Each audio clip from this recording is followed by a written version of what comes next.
Hello, this is Conversations with Crystal, brought to you by Gateway Perspectives on Westchester Talk Radio, produced by Shark Creative. I am your host, Crystal Hawkins Siska, Hudson Gateway Association of Realtors President, real estate agent, Bronx native, and a current resident of Briarcliff Manor. The goal of this show is to provide great information and awareness about the real estate industry to our members and the community. Our guests today are Tim Foley, CEO and Executive Vice President of the Building and Realty Institute of Westchester and the Mid-Hudson region, along with Alex Rothmayer. Let's try that again. I got it okay? Is that good enough? Is that good enough? Can we try that's how the Georgia Rothmayers say it. Is so that how they say it? Yeah, no, we have, and the Florida Rothmayers say something different. And then, I got some out west and they just, you got it. Sorry. I thought it was fine. Okay. That's right. We'll roll with it. So Alex is the Strategic Research Associate with the BRI. Alex is also, we've got a couple little titles here. Actually, they're not small ones. They're big ones. Alex is also president of the Young Democrats, and he is the coordinator to the Welcome Home Westchester campaign. So today, our conversation is on the topic of affordable housing in Westchester. And I think it's important right now to say that affordable housing doesn't mean cheap housing. It does not mean poor housing. It means just what the words say, affordable housing. We are in a portion of the country that is the most expensive to live in, where individuals are easily contributing 40, maybe 50% of the income to their housing expense alone, which makes it very difficult for individuals who are making a combined income of $100,000 to actually live in our local area. Now, in other parts of the country, $100,000 may seem like a lot of money, but for us, because of the high cost of living, it is not. And so that's why our guests are here today, Tim and Alex, to help us really understand the challenges that we have in our local region and some of the efforts and programs that they have put together to actually meet this challenge. So we'll start with Alex, if that's all right. Yeah. All right. Yeah, perfect. Happy to be here. Thank you. Good to see you. Last time I saw you, it was raining. So this is great. Yeah, good to be dry today. So talk to us a little bit about why you got involved in this initiative. Well, this is, it's a timely initiative, and I think it's having a really important approach. And then when Tim and the BRI approached me about this opportunity, I thought it was perfect for me personally, as well as where I was looking to take this. Before I joined Welcome Home Westchester and the BRI, I did run for office myself. During 2020. I didn't win, but one of my platforms was addressing housing. So to be able to do this full time really spoke to me. And then the approach of BRI and the Welcome Home Westchester, I think, is unique. It's not just the builders coming in and saying, hey, we have some systemic changes that we need to make. We can't build the housing that people want. We also have the nonprofit community that came in and is talking about how I have employees that have to come from 2 counties over because they can't afford to live in Westchester where they work. We have the services community that dealing with homelessness. They're talking about we're just not building enough units for us to meet the need. The faith community that go, I have people in my congregation that are 50, they can't gain wealth. Their kids can't, they have to live. And it's a cacophony of this problem has created this pressure. And I think that Welcome Home Westchester is channeling that angst into something pretty impressive and unique, just with the steering committee alone, and the mission that we have to address the reasons why affordable housing crisis is here. Thank you so much for that. And one of the reasons why I decided to just start with you first is because oftentimes when we look at the community as for individuals who are advocates for fair housing, individuals don't understand that there's a cross-section of individuals that this actually impacts, multiple ages. For those who will listen to the podcast, you can't see, but Alex is a younger person. So to put Being a face, to put a face on this. This is not like an old people's issue. No. This is an everybody's issue.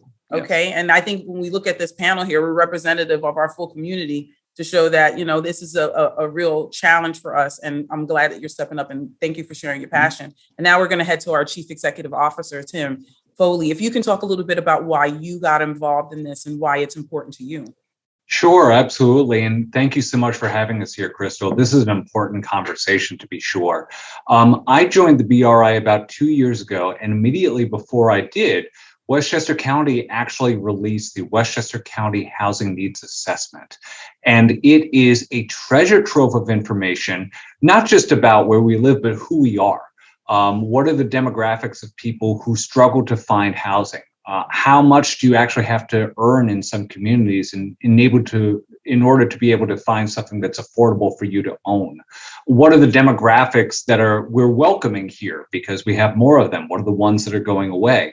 And there are a huge number of red flags. So the first one that struck with me was they're finding that not only are we not meeting the current demand for housing, people who would want to live in Westchester but can't find anything affordable, we're missing it by a lot. They found that we needed 11,703 new units of housing that hasn't been built yet just to meet present day demand. Now, of course, that's before COVID, before everyone started fleeing out of the city and prices started going through the roof. It's bound to be much worse right now. The second thing that was a real eye-opener for me was we always think of Westchester as this commuter community where, people hop on to the Metro North, or they get into their cars and they drive into New York City for work and they come out at the end of the evening. But that's not who we are anymore. The Westchester County Housing Needs Assessment found that there were nearly as many people coming from outside Westchester to work in Westchester as there were who live in Westchester and go outside for work. So it's nearly even on that, and we have more people who live and work in Westchester than either of the above. And that all of those folks need to live somewhere. The last thing that really struck me was the demographic that we've always relied upon to replenish us here in Westchester are the young families, right? People who are between 30 and 44, they move here because they want a backyard or they want access to good schools or whatever it is. That demographic in Westchester County is shrinking. And the demographic that is increasing in leaps and bounds are those who are 84 and older. On the one hand, that's great because it means people are living longer and they're tied to their community and so on and so forth. But those folks have specific needs in terms of their housing. They're looking for opportunities in some cases to downsize or to have access to things that would benefit people with some type of health condition or disability, so on and so forth. And the young families that really replenish our communities here are not coming in the numbers that they were. Those are flashing red lights for any particular region, particularly here in Westchester. We had lots of conversations with folks from the business industry, from the nonprofit industry, from the faith industry, folks who are interested in climate, folks who are interested in racial justice, and then folks like us who are interested in housing just as an issue. And we decided it was time that someone started to change the conversation, because if we don't move to address these problems, it's really going to start to have an effect on all of us, even those who already have housing here in Westchester. That is huge. I mean, as a realtor, I can tell you that I see it firsthand. One of the things that has arisen is multi-generational living is what I'm seeing, because of the fact that there aren't enough affordable homes for those families coming back to resettle in the areas where maybe they even grew up, Absolutely. So the only thing they could do is actually partner with mom and dad, or partner with mom and dad and grandma and grandpa, and kind of pool their resources together and either apply for variances and change the home that they currently live in and make it a multifamily, or attempt to buy somewhere else. And we don't even really have a lot of multifamily homes. So I definitely see that firsthand, not only in terms of purchasing, but even for rentals. I mean, when you think coming back out from college and thinking I can rent an apartment near home, very difficult, very difficult. What are some of the other things that you think are important, Tim, to get the word out about the changes that are needed in our areas in order to meet this need? Well, the single biggest barrier to building the housing that we need is we have a very lengthy, very cumbersome, and very difficult process if you want to build housing, particularly if you want to build multi-housing. There are a lot of steps in the process. A lot of it is done directly at the municipal level. Oftentimes, applications have to go through land use boards. They're staffed by volunteers. I believe they're all well-meaning and they care about their community, but they're operating in a system that is designed to get the results that it's getting. And the results that it's getting is not a lot of housing is getting built here in Westchester. There are a lot of choke points, a lot of veto points. There's a lot of process that goes to it. And what we have found, and what political scientists and others have found, is that most folks, both in Westchester and elsewhere, are actually relatively supportive of housing. You know, they're not overly concerned about the effects that it might have on changing their neighborhood character, particularly if they already have multifamily there. But a lot of that public process gets captivated by folks who just intensely hate it and therefore are willing to make the time to participate in those public processes. Most people, they're living, they're working, they're taking care of their kids, they've got other things that are on their minds. The only folks that you get heard from in the public process is if you really have a passion against whatever is being proposed. But one of the things that we want to do is change that conversation. So to say to those folks who may not see housing as their issue, this is having an effect on the issues that you do care about. If you care about your local economy, building adequate housing is one of the best ways, not just to prevent bad things from happening in your local economy, but for good things to happen. It creates jobs, not just the construction jobs of building it, but recurring annual jobs to service the new neighbors that you're going to have. And with that comes income. And with that comes net revenue. Most of these housing projects that we've seen built within Westchester County have been net positive for property taxes. And that's something we all care about here in Westchester County.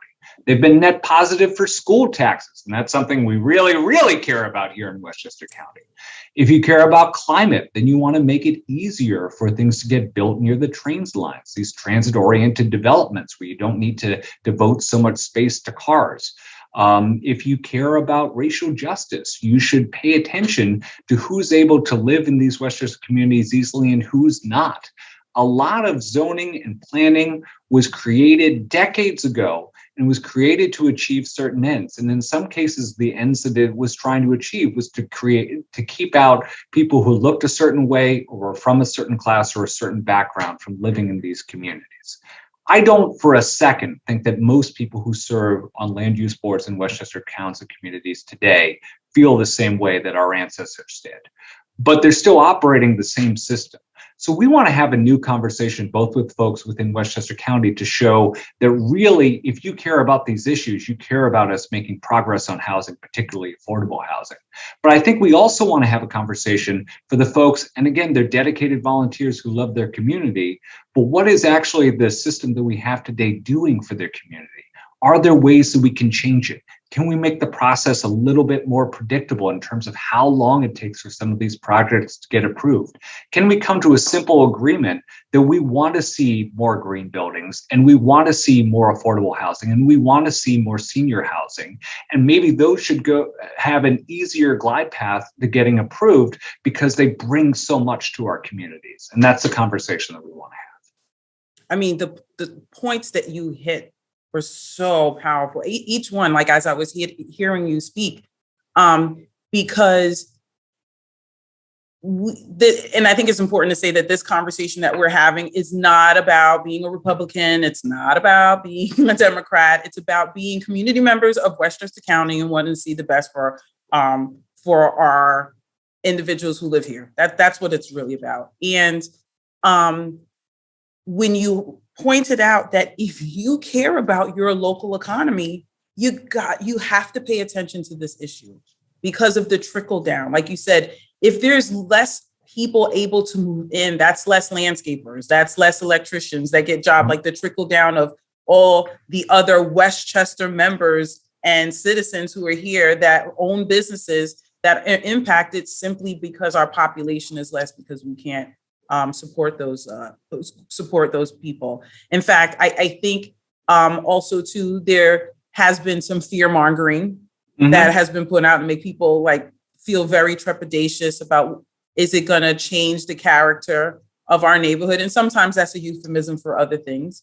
However, it comes back to who are or what is the face of the individuals of who will need this housing. And, I think about my own clients and customers. You have somebody who's an EMT worker and a teacher. Very hard to live here. Very, very hard. Or when I think about, and in fact, I'm going to jump to you guys.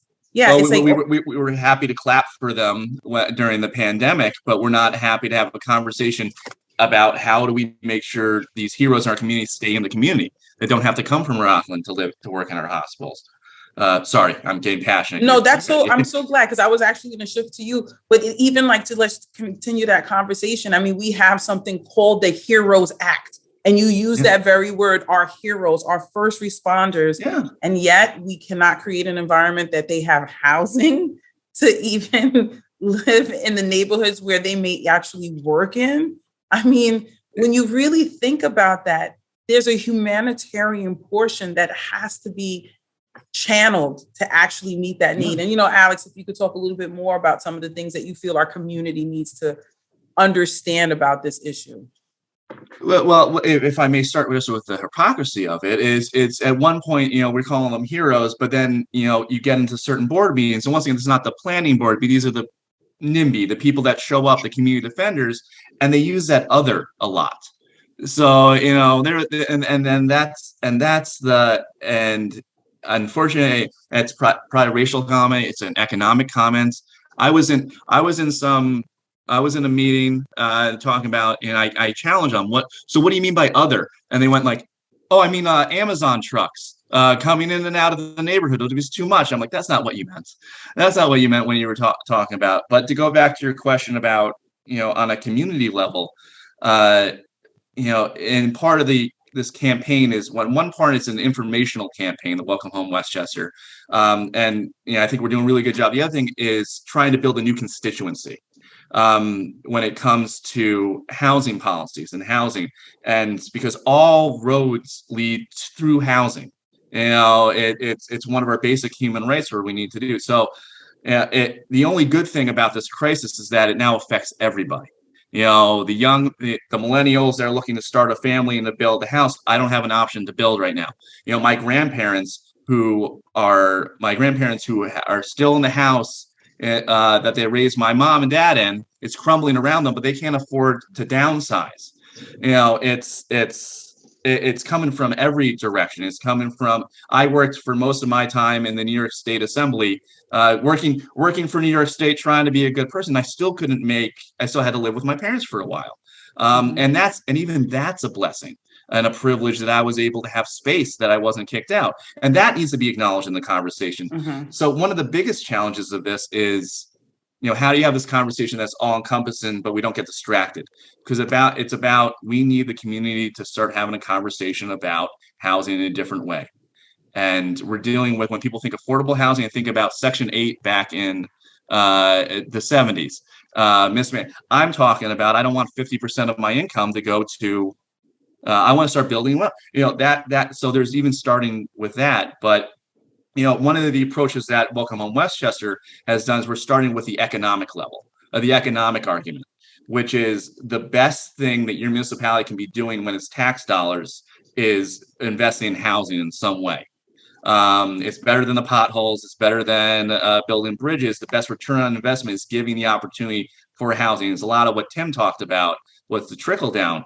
But just very quickly, if you build, this would be tough for some of our communities, but if Westchester invested in building in an area and building 100 units of new multifamily housing, that's 44 permanent jobs and $2.3 million annually.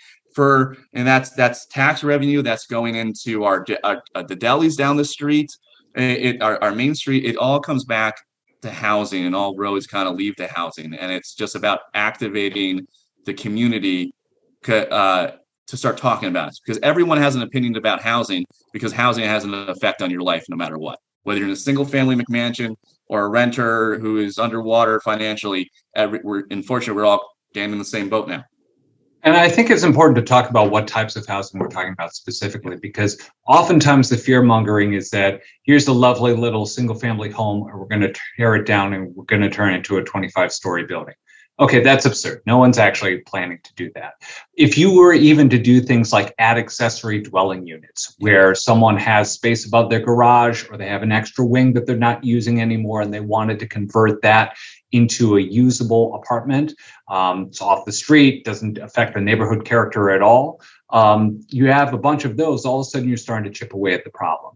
If you're dealing with an office park that's been at 50% capacity or lower for years, even before COVID, post-COVID, that's probably not coming back. We're not seeing a huge demand for people to do return to office, so much so they would take up any of that slack. If you could convert part of that space into housing, it's literally not in anybody's backyard. It's in an office park, but you all of a sudden you could promote condos, senior housing, housing for millennials, what have you. If you're dealing with a place that used to be a factory, but the factory closed down 40 years ago, or a warehouse where the warehouse hasn't been used, or it's land that hasn't ever been developed because it's right next to the Metro North tracks. Those are prime locations that aren't going to change the neighborhood character one whit, but have the opportunity to provide dozens, if not hundreds of units of housing. The problem, and to be honest, it will benefit everybody because you're not getting much tax revenue off those lots of land or with things that are underutilized. Mm-hmm. And so more tax revenue coming in and more revenue from jobs coming in and more boost into the local economy winds up helping everybody who already lives here. But also the status quo is nothing. In some cases, it's literally nothing. It's like an empty building or something that doesn't exist. So this is so much better than what the current status quo is. And yet sometimes, depending upon the community, depending on, who's up for election, depending on how many people show up and at a public meeting with pitchforks and torches or what have you, Brimstone. That stuff still can't get built. And I think we've reached the point where we're seeing what that gets us. And it gets us a gap of 11,703 units of housing for people who want to live here but can't find anything. Yeah.